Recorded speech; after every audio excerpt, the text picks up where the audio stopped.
Hello, good morning, children. How are you all? I hope you are fine. Now, in this video, I am going to explain Class 8 Civics 6th chapter Understanding Our Criminal Justice System Part 3.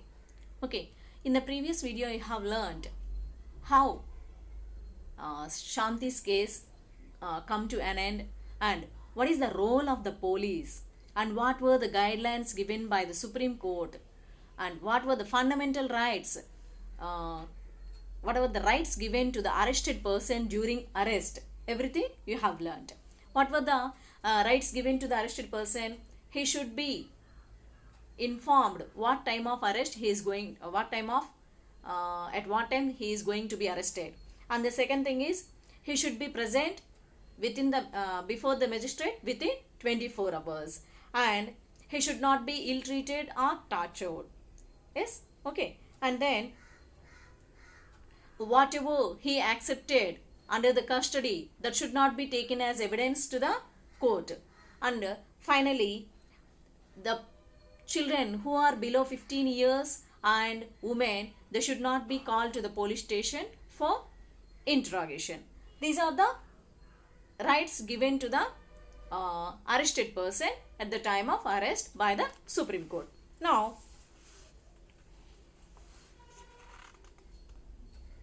the Supreme Court of India has laid down specific requirements and procedures that the police and other agencies have to follow for the arrest, detention and interrogation of any person.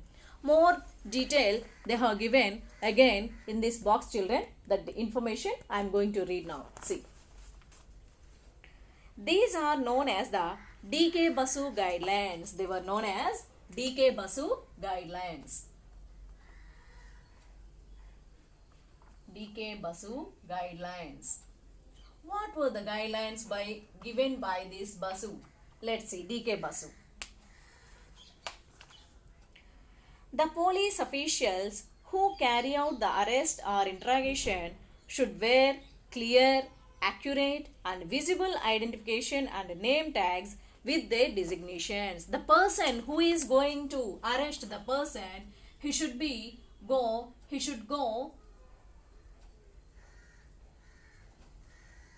with proper designation. Any person going and arresting, I'm going to arrest you like that saying means nobody will accept. So the person who is going to arrest, he should be with some designation, with proper designation. If we see that person, we should get that he is a police, he is a SI, he is a CI, like that we should know. So that person should have proper designation. Visible, accurate, clear, accurate and visible designation must be there. A memo of arrest should be prepared at the time of arrest and should include the time and date of arrest. A memo should be, arrest warrant should be there. Memo should be there with the date and time. Memo with date and time. Okay. Next. It should also be attested by at least one witness who could include a family member of the person arrested. So, if you are going to arrest a person, you should go with proper clear identity with proper designation. And at the same time, arrest memo should be there by mentioning clear date and time. And one family member witness should be there. He should sign in that memo that in his presence only we are going to arrest that person. The arrest memo should be countersigned by the person arrested. So the witness should sign there, and at the same time whom we are arresting, that person also should sign in the memo. Countersign should be there. Countersign by the arrested person.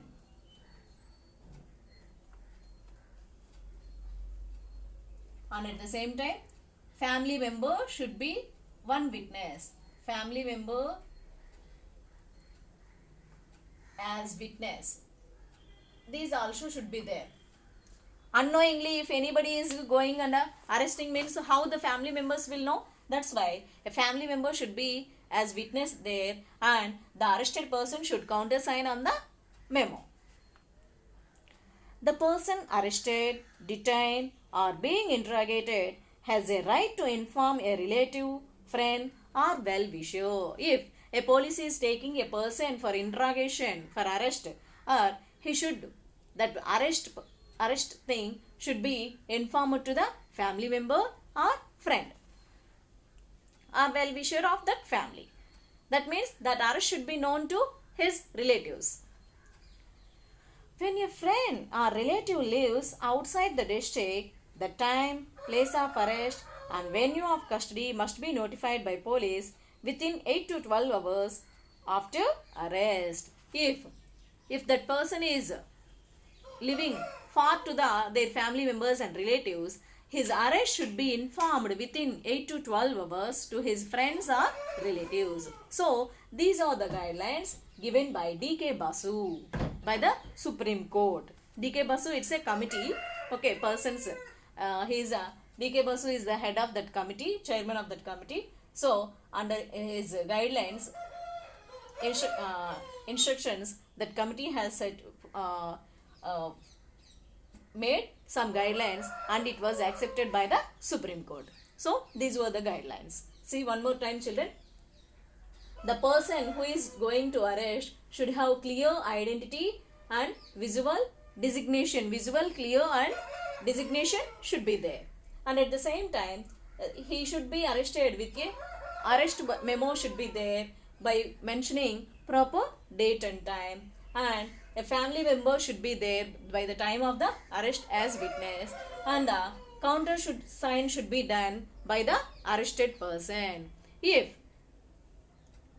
a person is arrested, that information should be known to relatives, family members, or otherwise, if the person is far from his native place, then his arrest should be informed to the family members within 8 to 12 hours by the police. Only police should inform to his family members, that we had arrested your family member, like that.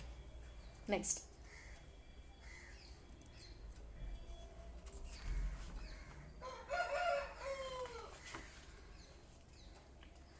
First information report. What is this first information report? FIR. Let's see. Already in the judiciary you have learned PIL, public interest litigation. FIR, first information report. Let's see. This FIR. FIR should be filed in which cases? Criminal cases. Let's see. This FIR. How it should be filed. FIR, how it should be filed. Let's see. It is with the registration of an FIR that the police can begin their investigations into a crime. So, the police role will start with an FIR only. With a FIR only. If without the FIR, he should not go into the investigation. So, in the process of investigation, first of all, the police has to file an FIR.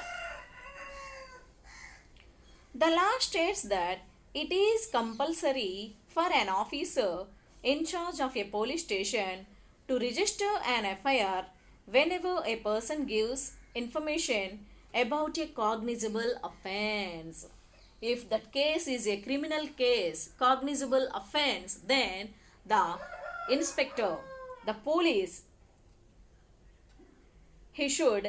what he has to do in the police station, they have to register an FIR. The FIR, this information can be given to the police either orally or in the writing. So, if an educated person means, he will write on a white document. He will write the case details and he will give. If the person is uneducated means, in a police station writer will be there.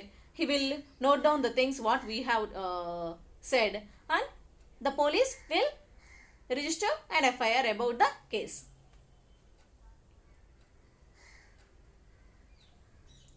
The FIR usually mentions the date, time, and place of the offense, details the basic facts of the offense, including a description of the event. So, here in FIR, date should be there.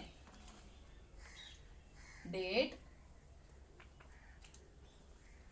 Next, time, place of the offense. In which place the offense? Place of the offense. At what place the crime has taken place, and at the same time details of the offense, how it happened, what were the situations lead to this crime, everything that should be added in the FIR. Date, time, place of the offense and details of the offense, everything should be added in the FIR. Next, offense, including a description of the events. If known, the identity of the accused persons and witnesses. Identity. If we know who is the person who has done that crime, that accused person's identity also we have to say. Accused person's identity and witnesses, and who was the witness of the that crime. That everything they have to mention. If known, if we know that person who has committed the crime, then we can say on the witnesses. All these details they have to file in FIR. Next. The FIR also states the name and address of the complainant. There is a prescribed form in which the police registers an FIR and it is signed by the complainant. The person who is going to give a complaint, he has to make sure whether all the details are there. He has to check the date and time and everything, the details, what he said, whether they have filed in FIR or not, and afterwards at the end he has to sign in the, who has gone to give complaint, that person has to sign in that FIR. The complainant also has a legal right to get a free copy of the FIR from the police. So, after all the process, he can take the complainant who has gone to give complaint, a complainant can take the Xerox copy of the FIR. He has the right to get the Xerox copy. So, that is the role of the police. Okay, now, what is the role of the public prosecutor? Let's see. Now, role of public prosecutor. Who is this public prosecutor? Let's see. Public prosecutor.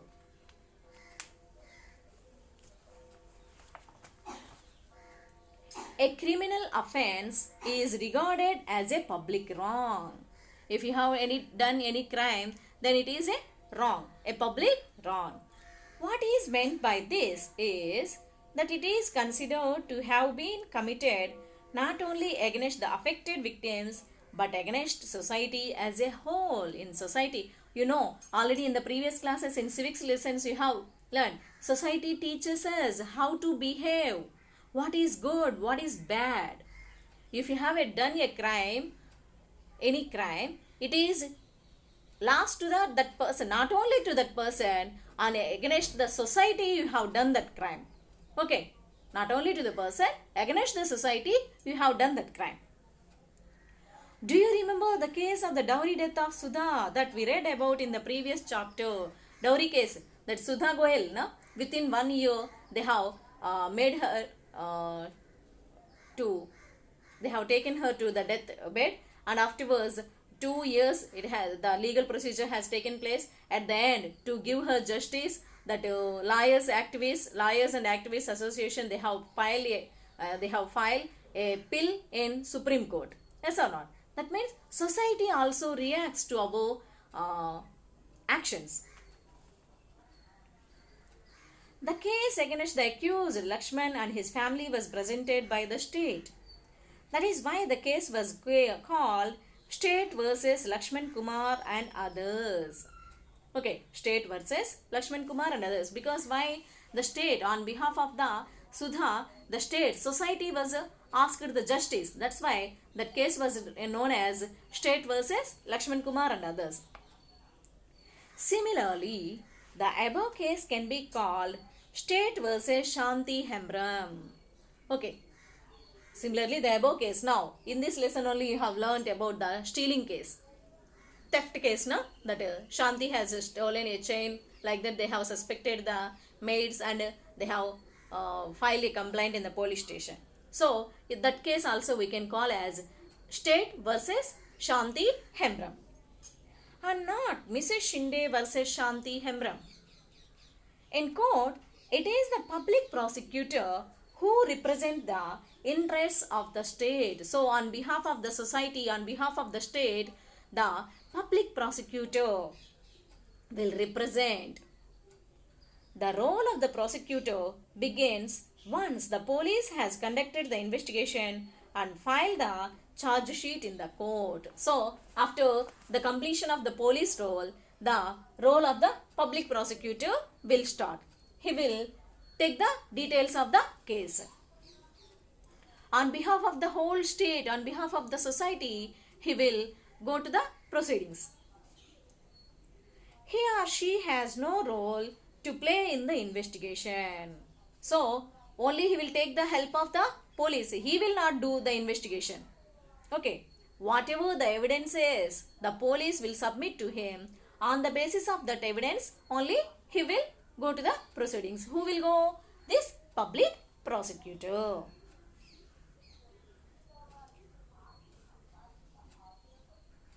The role of the prosecutor begins once the police has conducted the investigation and filed the charge sheet in the court.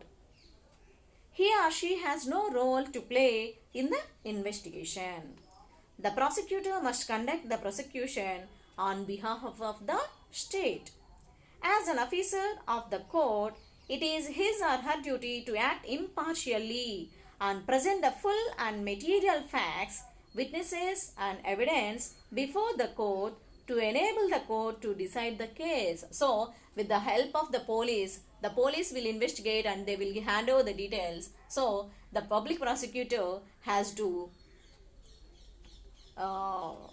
act impartially. He did not show any impartiality to others. So, he has to act impartially and present the full and material facts and witnesses, and he has to, whatever the evidences are there, he has to act as impartially.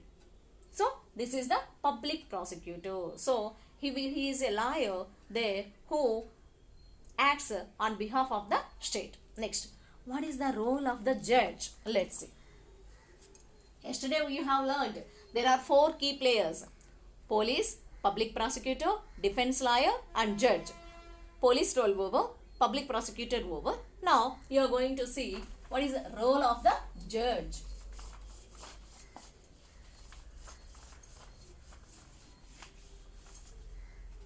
The role of the judge. Already you know. Who will decide the person is accused or guilty? The judge will decide. It is the duty of the judge to decide the case on the basis of the evidences which are submitted in the court. Let's see. The judge is like an umpire in a game and conducts the trial impartially and in an open court. In a game, how the umpire will do, what the umpire will do to make the game play loyally. Like this, in the court also, the judge has to see the cases should go in a proper way. The trial should go in a proper way. The judge hears all the witnesses and any other evidence presented by the prosecution and the defense. So, he will listen all the evidences presented by the defense lawyer and the public prosecutor. Okay, and afterwards, after hearing all the trials, the judge will decide. The judge decides whether the accused person is guilty or innocent on the basis of the evidence presented and in accordance with the law. So, the judge decides whether the person is guilty or not. Guilty or not. On what basis? On the basis of evidences. Evidences, witnesses, presented in the court.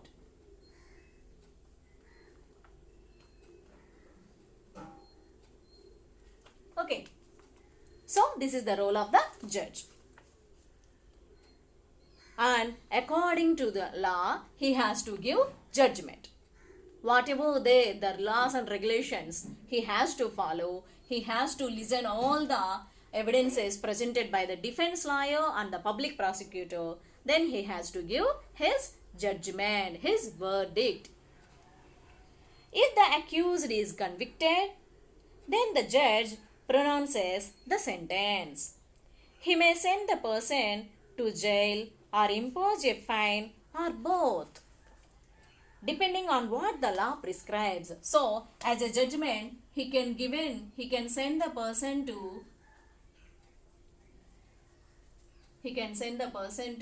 imprisonment, to the jail, or fine or both. Sometimes both will be. Fine will be there, imprisonment, jail, imprisonment also will be there. Both he can do. So, this is the role of the judge. Now, in this, you have learned fair trial. What is that fair trial? Let's see. Fair trial. That a trial should be fair. That means no cheating, no false evidences should be there. The both sides loyalty should be there. That is fair trial. Let's see what is fair trial. Let us for a moment imagine what might have happened if the judge decided to try Shanti's case very differently. What if the court did not give a copy of the charge sheet and statements of witnesses to Shanti? So, here, according to the rights, DK Basu guidelines, every person, the arrested person should have the right to get a FIR copy. If in Shanti's case, they have not taken the FIR copy, how the Kamala Roy will take the case, on how she will go to the proceedings? Yes or not? What if he held the trial in a secret location where neither Shanti nor Sushil were present? If without anyone's present, the trial has taken place, means what will happen?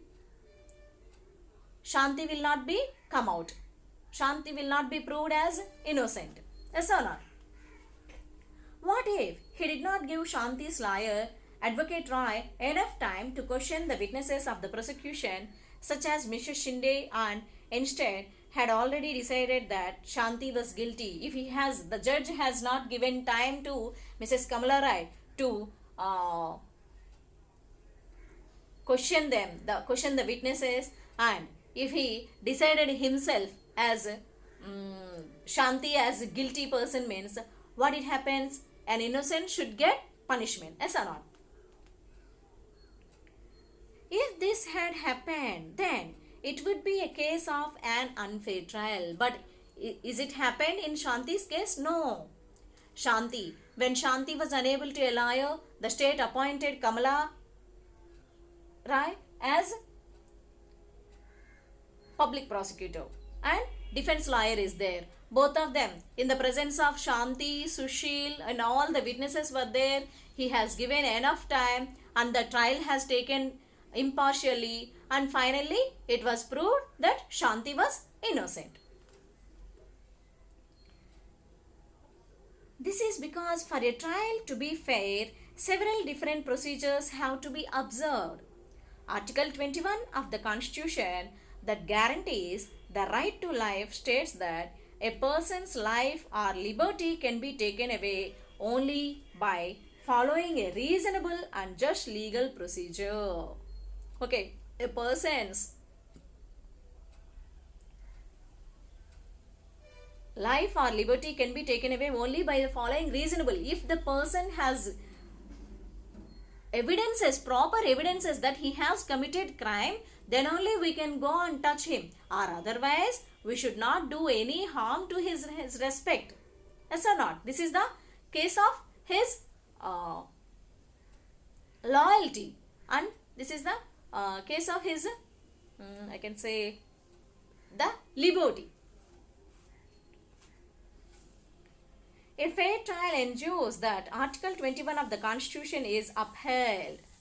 Let us now return to Shanti's case as described in the storyboard and identify the essential elements of a fair trial.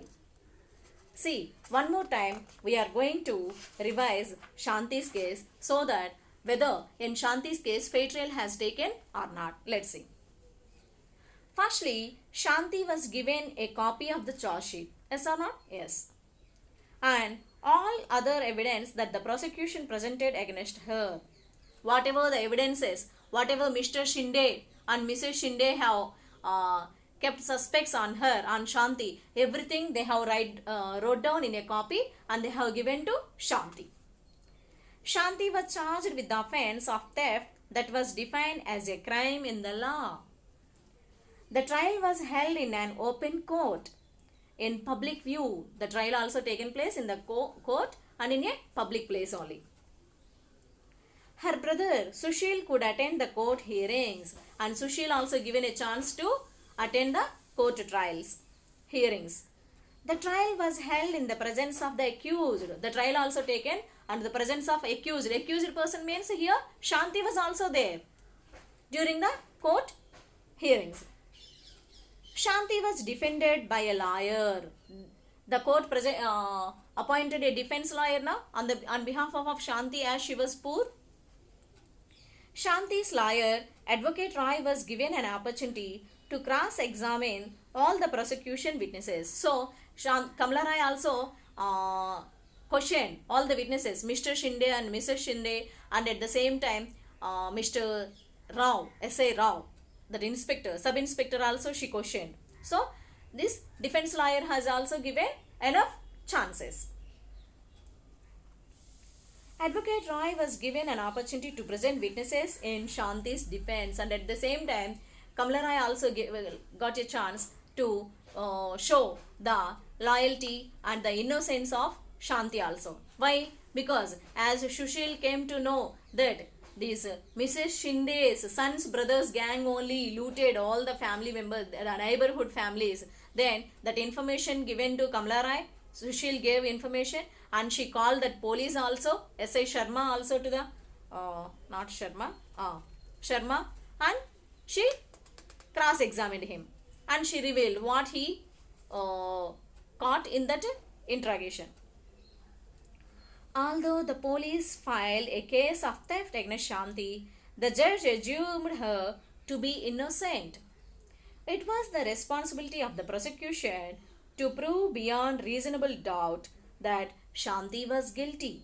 In this case, the prosecution failed to do so. Of course, first of all, S.I. Rao filed a case and he has believed that maybe she has done that and he seized the amount, that 10,000 envelope cover also.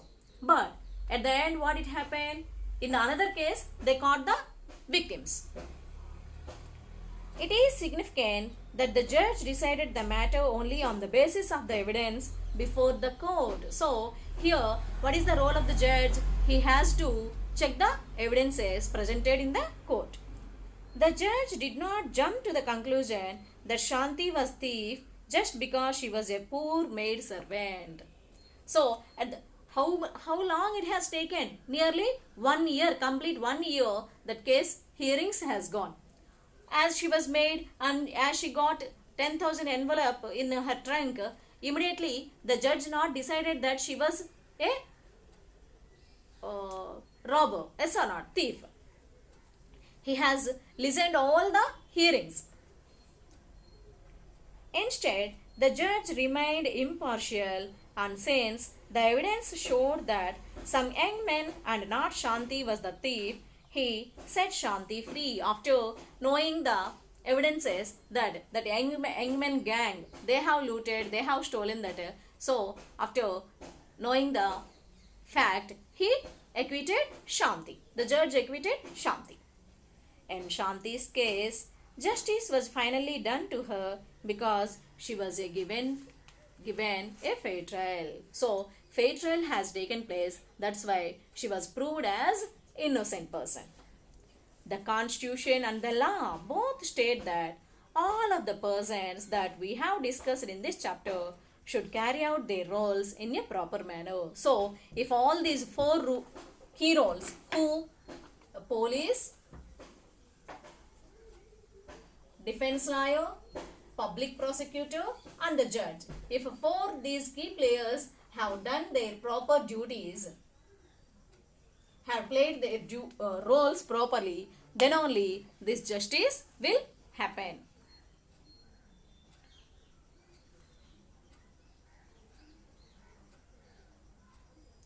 What this means is that they all need to work to ensure that every citizen, irrespective of their class, caste, gender, religious and ideological backgrounds, gets a fair trial when accused. So, that is the constitution that has given us a chance that every person, whether he is a poor person, irrespective of caste, creed, gender, religious, all has his chance to get a fair trial. That is a gift given to all citizens by the our Indian Constitution. The rule of law, which says that everyone is equal before the law, would not make much sense if every citizen were not guaranteed a fair trial by the Constitution. If in this case Shanti did not get a fair trial and she did not acquitted, means there will not be any belief on this Constitution, on this justice, judicial system. So, the Constitution provided all the citizens this law of the land, and with that law of the land, here in this case, Shanti got the justice. And this is the gift by our Indian Constitution. So, this is the lesson, children, understanding our criminal justice system. I hope you understood now very well. Thank you. Have a nice day.